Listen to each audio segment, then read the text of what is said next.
자, 1일 합격 노트 보도록 하겠습니다. 이번 시간에 이때까지 했던 내용 전부 정리를 하도록 하겠습니다.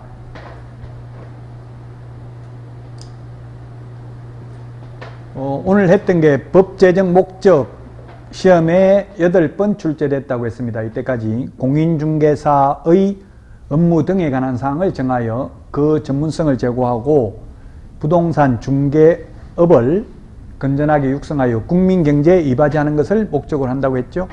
그 다음에 용어의 정의, 용어 정의가 중요하다. 시험에 반드시 출제됩니다. 중개업, 중개업은 중개를 직업으로 하는 게 중개업이라고 했어요. 중개업. 그 다음에 두 개를 비교해야 되고요. 공인중개사는 자격을 취득한 자, 이 법에 의해서. 개업공인중개사는 이 법에 의해서 등록을 한 자. 소속공인중개사는 자격증을 따가지고 취직한 사람. 개업공개사에 소속된 공인중개사로서 중개업무를 하거나 개업공개사의 중개업무를 보조하는 자를 말합니다. 중개보조원은 공인중개사가 아닌 자로서 개업공개사에 소속되어 현장 안내 및 일반 서무 등 단순한 업무를 보조하는 자를 말합니다. 용어정의 시험에 반드시 출제됩니다. 자, 그 다음에 중개대상물, 토지, 건축물, 임목, 공장재단, 광업재단인데 이게 관념적인 거기 때문에 어려워요. 토지라고 해서 모든 토지가 된다 안 된다 이런 게 법에는 없는데 중개 개입할 여지가 없으면 안 된다고 했죠. 국가 소유 토지나 지자체 소유 토지는 중개상물이 될 수 없습니다. 토지라 하더라도 중개가 개입할 여지가 있어야 중개대상물이다. 시험에 용어정의 중개상물은 반드시 출제된다. 공인중개사 제도는 숫자들 좀 기억하십시오. 숫자. 공인중개사 정책심의위원회 위원 7인 이상 11인 이하. 그 다음에 정책심의위원회 회의개최 통보 7일 전까지 해야 되죠. 그 다음에 그 원서 접수 마감일 다음 날부터 7일 이내 접수를 취소하면 60% 돌려주고 7일이 경과한 날부터 시험 시행일 10일 전까지 취소하면 50% 돌려준다. 자격증은 합격자 공고일로부터 1월 이내에 자격증을 교부한다고 했죠. 이런 숫자들 좀 비교해서 정리를 해야만 되겠습니다. 자, 그러면 문제 보도록 하겠습니다. 중개업이 되려면 불특정 다수와 계속 반복해야 된다고 했죠.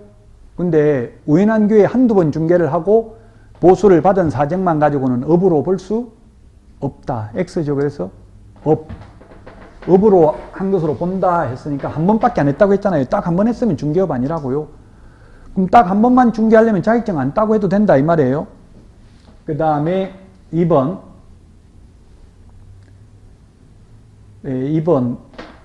공인중개사법의 목적은 부동산 개업 공인중개사를 건전하게 육성하고 개업 공개사가 아니라 누구라고 했어요? 공인중개사라고 했죠? X입니다. 공정하고 투명한 부동산 중개질서 확립 없습니다. 중개질서 확립 X입니다. 국민경제에 이바지는 맞죠. 공인중개사의 업무 등에 관한 사항을 정하여 그 전문성을 제고하고 부동산 중개업을 건전하게 육성하여 국민경제에 이바지함을 목적으로 합니다. 시험에 나오면 좀 어렵죠. 2번이 시험에는 8번 출제됐다. 이때까지. 그 다음에 3번 이게 기출문제에 나왔는데요. 그 밖의 권리 빠졌다고 X로 출제됐습니다. 중개란 중개 대상물에 대하여 거래 당사자 간의 매매, 교환, 임대차, 그 밖의 권리의 득실 변경에 관한 행위를 알선하는 것을 말한다. 그 밖의 권리 빠졌다고 X로 기출문제 출제됐습니다. 짜증나는 문제죠. 근데 가장 어려워요. 용어정의와 중개상물이. 그래서 딱 법에 있는 그대로 해야 됩니다. 그 다음에 4번은 현재 중개업을 영위하는 자를 말한다. 개업공개사란 X입니다. 중개업을 영위하고 안 하고가 문제가 아니라 등록을 한 자라고 했습니다. 등록을 하고 아직까지 중개업을 안 했다 하더라도 업이라는 것은 계속 반복한 거죠. 중개업을 안 하고 있어도 개업공개사라고요. 그래서 등록을 한 자를 말한다. 등록을 한 개업공개사는 법인인 개업공개사, 공인중개사인 개업공개사, 부칙, 제6조 2항의 규정에 의해서 등록을 한 것으로 보는 자 세 가지 형태가 있다고 했습니다. 등록을 한 자를 말한다. 자, 그 다음에 소속공개사란 중개 업무만을 보조하는 자를 말한다 했는데, 소속공개사는 중개 업무도 할 수 있고 보조도 할 수 있고 둘 다 할 수 있어요. 그래서 시험에 잘 모르면 만, 뿐, 하나여, 절대로, 어떠한 경우에도 이런 말 들어가면 80% 이상은 X입니다. 그 지문은. 자, 그 다음에 중개보조원입니다. 중개보조원이라 하면 개업공개사에게 소속되어 현장 안내 및 일반 서무 등 단순한 업무를 보조하는 자를 말한다. 이 기출문제인데 역시 짜증나죠. 공인중개사가 아닌 자로서 이 말이 빠져서 X라고 시험에 출제를 했다고요. 자격증 있고 없고가 가장 큰 차이점이라고 했잖아요. 소속공개사는 자격증 있고 보조원은 자격증 없는데 자격증 없다는 말이 없어서 X라고요. 처음에는 좀 어려울 수 있어요. 이게 적응이 안 되면. 근데 좀 적응해서 몇 번 연습해 보면 쉽습니다. 7번 개업공개사가 거래 당사자 쌍방으로부터 의뢰받아야 하는 것은 아니며 일방 당사자 의뢰에 의한 일방 중개도 중개에 해당한다. 소위 공동중개라고도 하죠. 개업공개사 2명 이상 개입되는 것은 한쪽밖에 의뢰를 안 받잖아요. 그래도 중개에 해당합니다. 판례가 있습니다. 여기에 대해서는 7번에 대해서는. 자, 그 다음에 8번인데 저당권 등 담보물권도 그 밖의 권리에 해당되며 이 저당권이 비록 금전 소비대차 알선에 부수하여 이루어졌다 하더라도 달리 볼 것도 아니다. 이런 판례가 있어요. 즉 금전 소비대차 돈 빌리면서 거기에 부수해서 저당권 설정을 알선하는 것도 중개에 해당된다고요. 중개에 해당되니까 무등록 중개업자는 계속 그걸 돈 받고 업으로 하면 처벌받는다 이 말이에요. 그래서 8번 X다. 9번은 간판을 내걸고, 이 말이 포인트죠. 간판을 내걸고. 간판 걸고 하면 한 번만 해도 중개업이라고 했죠. 간판은 손님 오면 받을 의사가 포함되어 있는 거잖아요. 반복하거나 반복 의사가 있는 게 중개업이라고 했습니다. 간판 달았기 때문에 비록 한 건만 해도 중개업이라고요. 무자격자가 간판 달고 한 건 하면 무등록 중개업자로 3년 이하 이전역이나 3천만 원 이하의 벌금에 해당된다는 이야기입니다. 자, 그 다음에 10번입니다. 구분 건물이나 구분 건물도 지금 우리 학원 건물 이것도 구분 건물이기 때문에 각 층별로 소유자가 다를 수 있어요. 구분 건물이면. 근데 다가구주택, 단독주택인 경우 다가구주택 반지하까지 해서 4층까지 있어도 그거는 주인이 한 명이니까 구분 건물이 아니죠.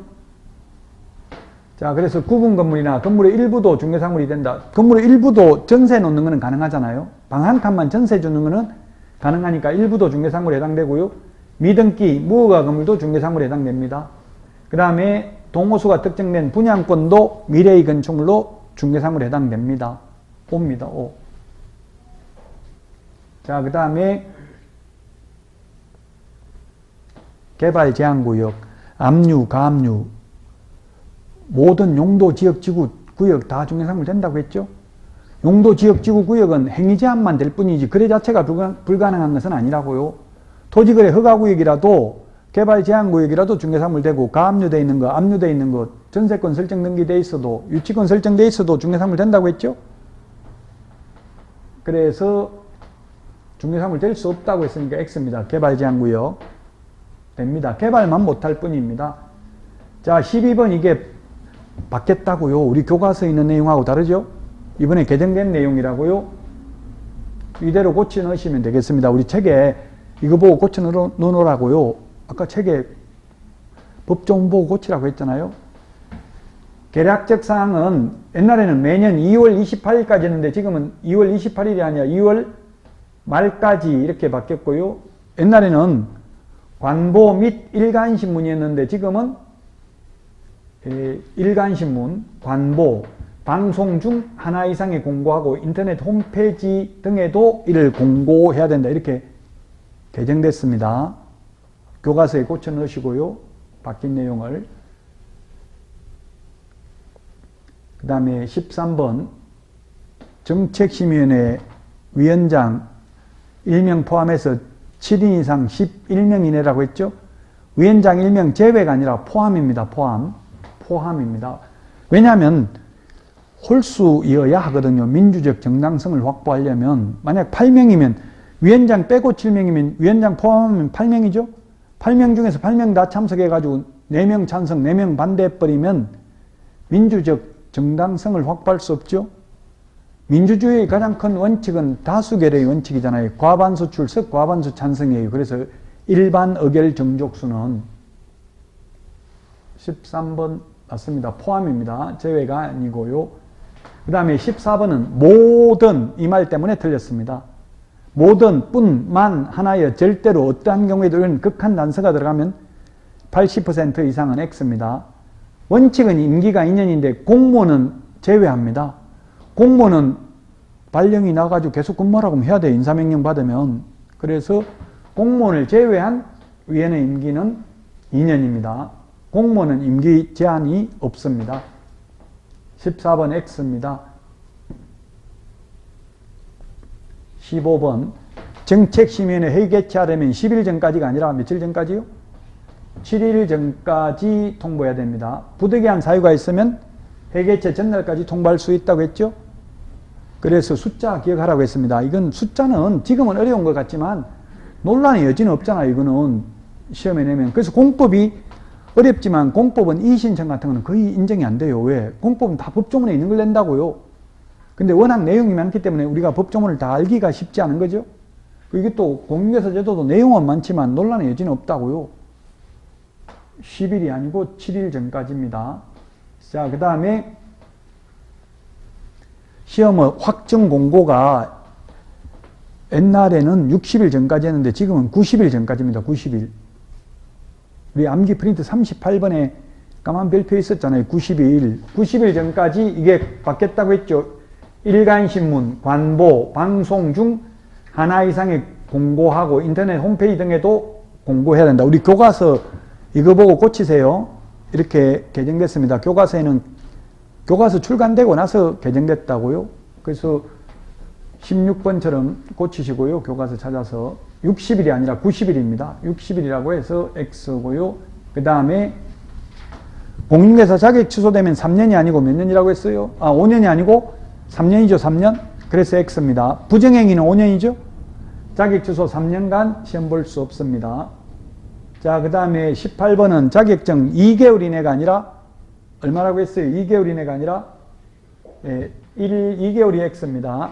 1개월 이내에 자격증 교부한다고 했습니다. 1개월 이내에. 이 숫자들 기억을 하셔야 되겠습니다. 숫자.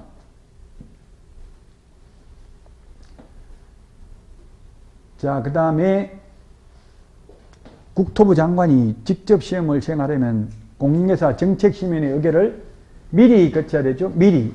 사후 의결이 아니라 사후가 X입니다. 미리 의결을 거쳐야 됩니다. 미리 사전 의결을 거쳐야 됩니다. 자, 그 다음에 원서 접수 마감일 다음 날부터 7일 이내에 접수를 취소하면 100분의 50이 아니라 얼마라고요? 100분의 60. 7일이 경과한 날부터 시험 시행일 10일 전까지 접수를 취소하면 50% 돌려준다고 했습니다. 계단을 밟아야 계단 위에 올라설 수 있다고 하는 특기 속담이 있습니다. 여러분들도 그래서 한 계단 한 계단 스텝 바이 스텝 신압으로 공부하시다 보면 아마 시험 보는 날 가슴 벅찬 희열을 느낄 수 있을 것입니다. 자, 오늘 여기까지 하고 다음 주에 찾아뵙도록 하겠습니다. 수고하셨습니다.